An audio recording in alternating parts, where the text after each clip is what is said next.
Hello, I'm Amita Sehgal from Major's Institute of Excellence. This is a tutorial for a walk cycle. We're going to use the free rig Ultimate Walker for this one, and we're going to focus mainly on what happens with the legs and the hips, or the main control in this case during a walk cycle. So we're not going to concern ourselves just yet with the spine and the hands and the head, but we're going to see the mechanics of a walk cycle in the lower part of the body. Even before you start a walk cycle, you need to know the main components of a walk cycle. One great reference is from the Richard Williams book, the Animator Survival Kit. Here he gives you the main key poses of a walk cycle. This is the one that we are going to be following today for our exercise. It's 25 frames for a cycle. From the 1st to the 13th is half a cycle, which means that 13 is the exact opposite of frame 1 in terms of which leg is ahead, which one is behind, and what is the orientation of the body. Frame 1 and 25 are exactly the same, so these are the two bookends of the cycle. We are going to start with firstly setting down the contact poses. So you have the contact pose at 1, 13 and 25. 13 being a mirror of the contact pose at 1 and 25. These become your three main poses. After the contact pose, the one that follows is the down pose. Basically, the front foot makes contact, it slams down flat on the ground, and the body weight comes on top of that. Next, we have the passing pose, which is when the weight-bearing leg straightens and the other foot is passing through to come to the front. After the passing pose, between the passing and the contact, is the up pose. Walking, it's actually the art of controlled falling, because you push the body off balance, and then before the body falls, it's actually caught just in time by the foot that comes in the front, and then all the body weight again comes down on it. While creating the walk cycle, we're going to have an order in which we set these keys.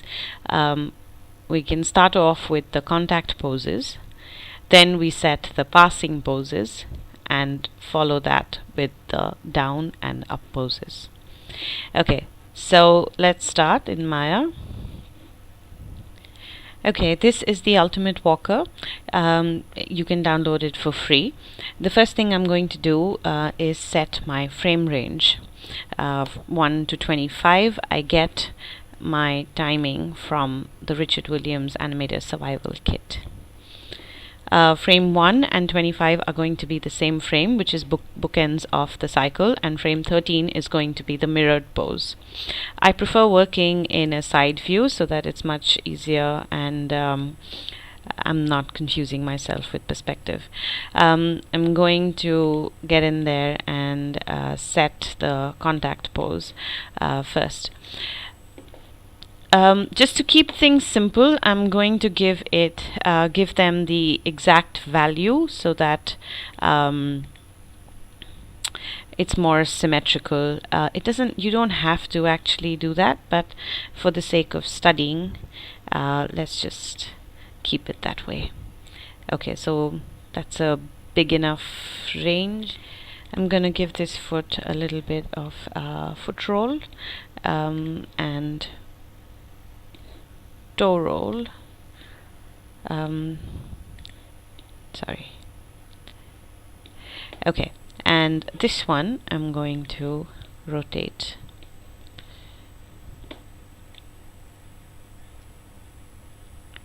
A little off the ground.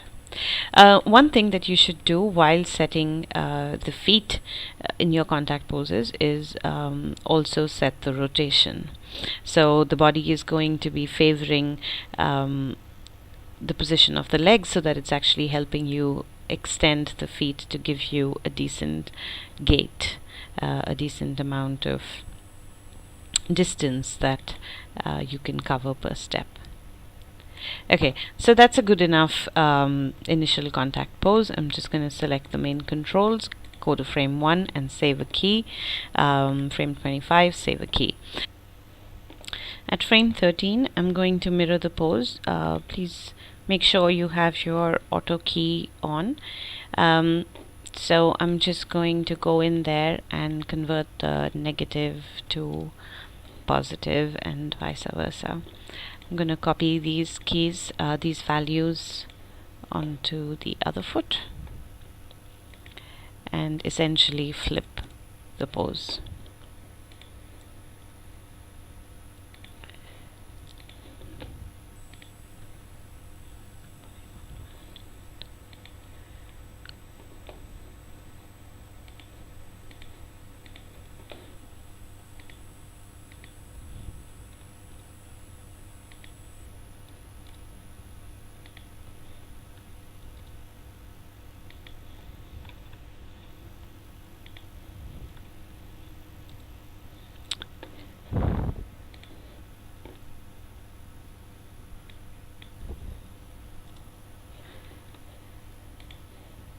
Okay, so there you have it. Just to make sure that I have keys saved on all my channels, I'm just going to select the main controls and hit save key again. So this is your 3 contact poses. Right now itself, I can actually convert this from an on-the-spot walk cycle to a walk cycle that covers a little bit of that covers distance. So what I do know is that this front foot has made contact, it will flatten, and then the back foot will come forward. That means at frame 13, I already know that this foot's position should have been the same as it was in here on frame 1, which is 1.3. Now what I can do is I can take the entire pose at frame 13 and move it ahead. I do want to keep their relative distance and relation to each other intact. So one technique, there are a lot of ways of doing this. One thing that I find relatively simple to do is to select the controls, the 3 controls, but select the front foot last, so you actually get this value showing up in your channel box. Go to frame 13 and manually move it. Sorry, make sure that you have world selected in your tool settings, so you manually move it so you see 1.3 in the channel box.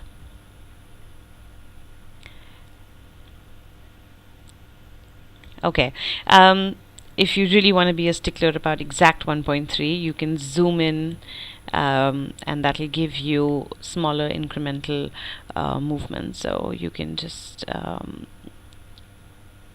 move it around till you actually get an exact 1.3 on the channel box. Go ahead. Yes.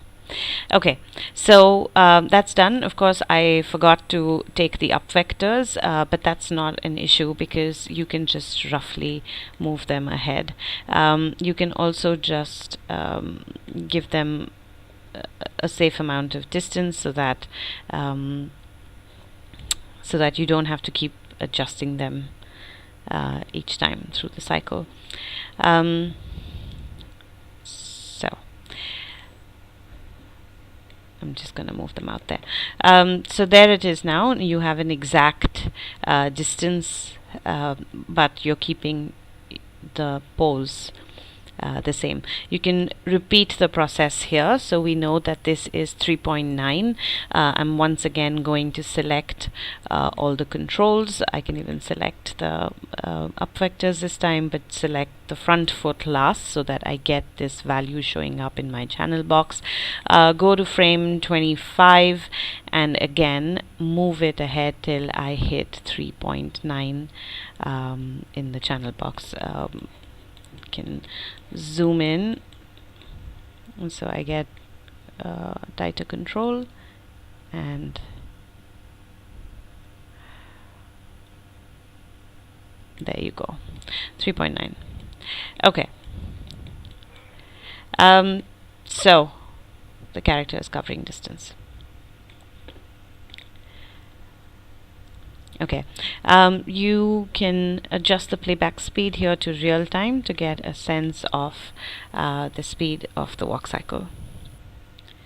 Once you've got the 3 contact poses set, the next thing that you should do before you set any of the other breakdown poses is go into your graph editor and make the Z translation linear, so that you don't have the character actually changing speed in between the walk cycle. So it's going to affect a lot of other things. So I'm going to delete the one at 13, and I'm just going to select the curve and make it linear. In that case, I know that he's not slowing down and picking up speed during a walk cycle, but just walking at a regular pace. Once I've done that, I can go in and set my passing poses. Frame 7 and frame 19 would be the passing poses in this walk cycle. At frame 7, I know that the front foot needs to be flat on the ground. So 0 on the rotation, 0 on the foot brake and toe roll. The weight bearing legs should be relatively straight, so I can lift the character up slightly. And I know that the back foot is passing. So I'm going to take it up and reduce the rotation.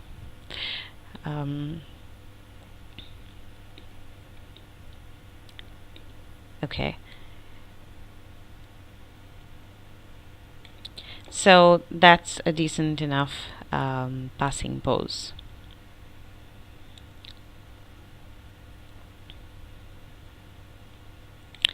Okay, you can either choose to put the other passing pose in and then get down to the other down and up poses, or you can just do half a cycle first and then the other half.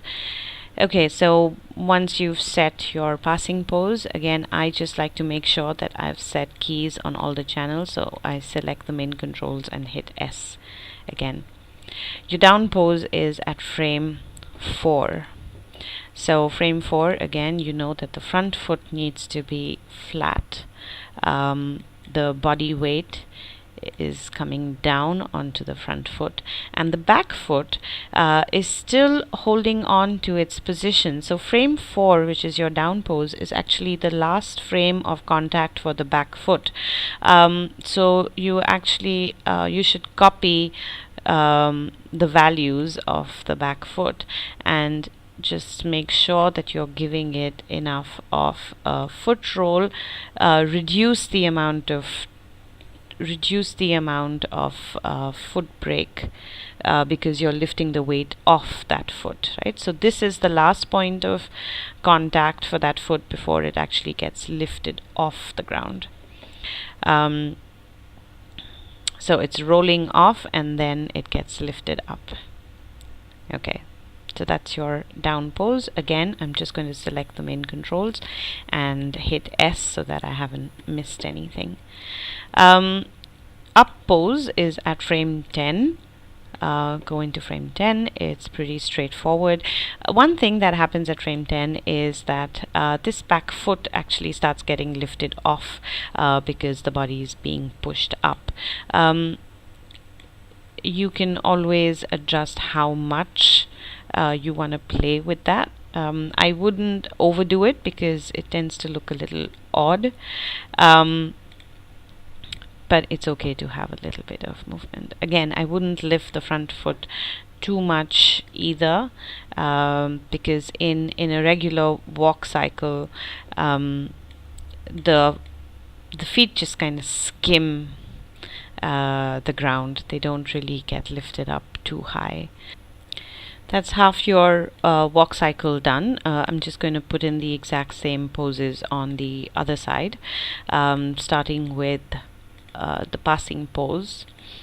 So the front foot is flat, the body is up slightly so that the weight bearing leg is straighter, and the back foot is in a passing position. You don't need to copy paste. You don't need to copy paste the values.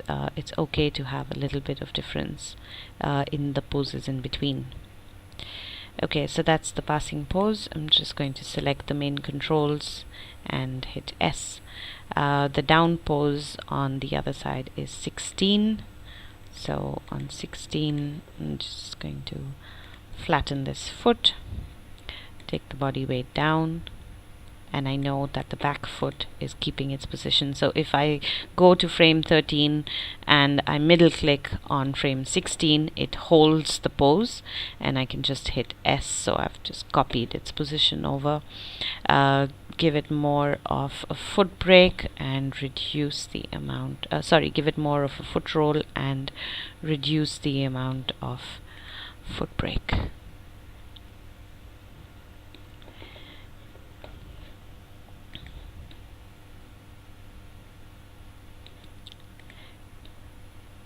Okay, again, select the controls and save key.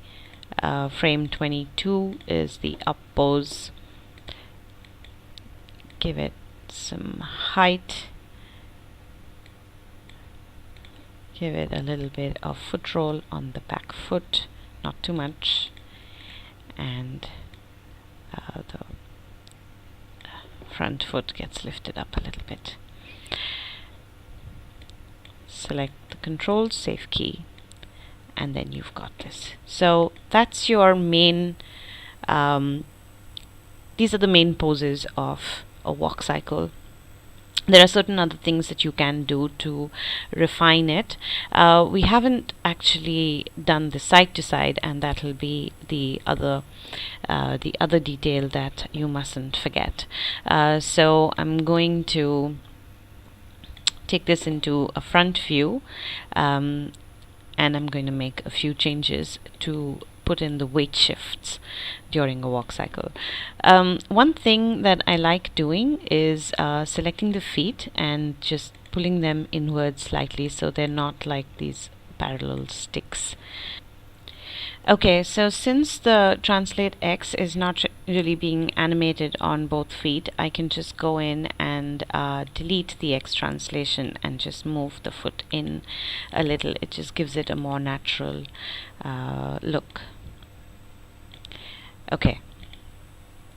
Now, as far as the weight shift goes, I'm going to determine which are the extremes of the weight shift. At which point is all the weight on one side. I'm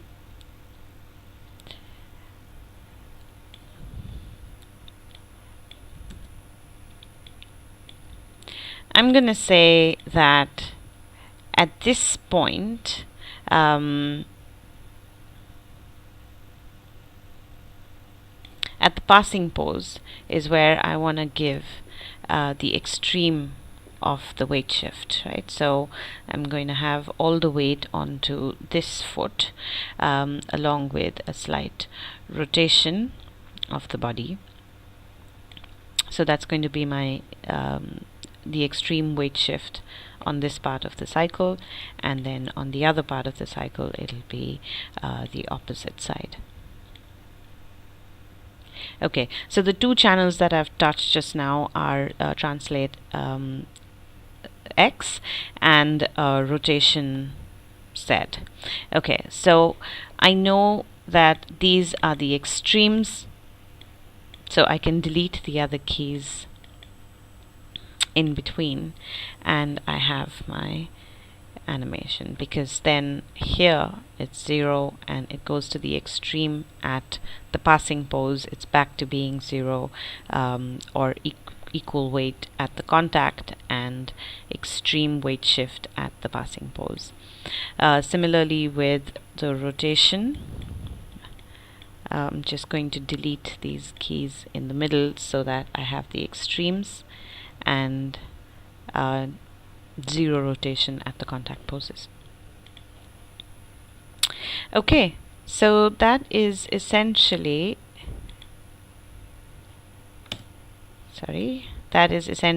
your walk cycle. Um, of course, there is a lot of stuff that you can do to enhance this. And when you actually start making a more realistic walk cycle, there is a lot of movement on the hip that you can work with. But for now, for the very basic keys of a walk cycle, your main building ground, this is good. The one thing you can do after your walk cycle is done is adjust the curve so that you have a never ending cycle. I like doing that channel by channel. So for the X translation, I would want this to cycle. So I can take the curve and say cycle, pre and post, view infinity to actually see the cycles. It's a little dark here, maybe you can't actually see it in the video, but it is visible. Let me just see if there's somewhere. Yeah, there. So it is visible.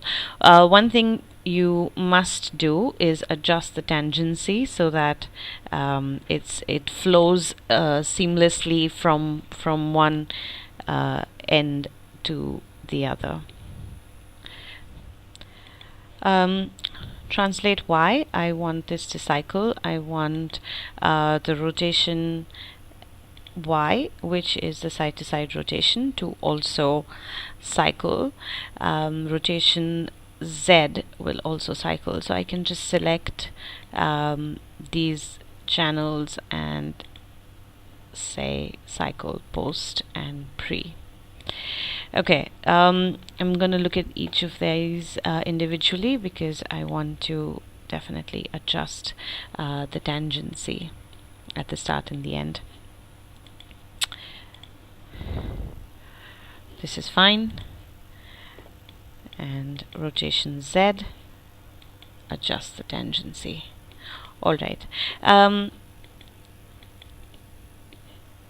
In case of the translate Z, I know that I don't want this to be cycling because I don't want the character to go back and forth. I want him to just continue walking forward. So instead of cycle, I'm going to hit cycle with offset so that he just continues in the same trajectory forward for eternity. Okay, so that's all the cycling I needed to do for the body. Now for the feet.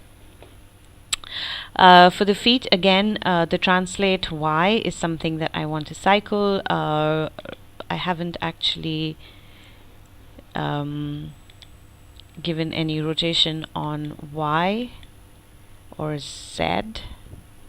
Z. Okay, so X has rotation and Y translation. Apart from that, there is the foot roll, foot brake, and toe roll are the channels that I've actually used, and I want to cycle all of them. So I'm just going to hit cycle, pre, and post. As far as the Z translation goes, again, as with the body, I want this to be cycling with offset. Okay, for the other foot, I'm going to do the same thing. Select the translate Y and the rotation X, foot roll, foot brake, toe roll, and cycle them. And for translate Z, I'm going to cycle with offset. I'm just going to increase my frame range here to say 100 and just see if it actually works. And oh, look, we forgot the up vectors. So I'm going to select the up vectors, graph editor. Similarly, translate Z.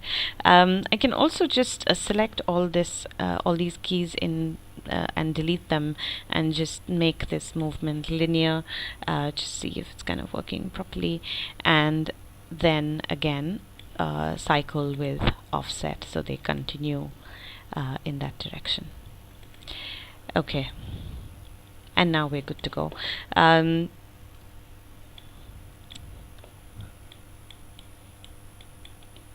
so that is your endless walk cycle.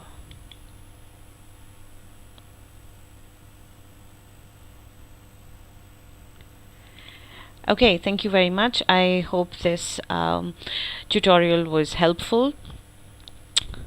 Till next time.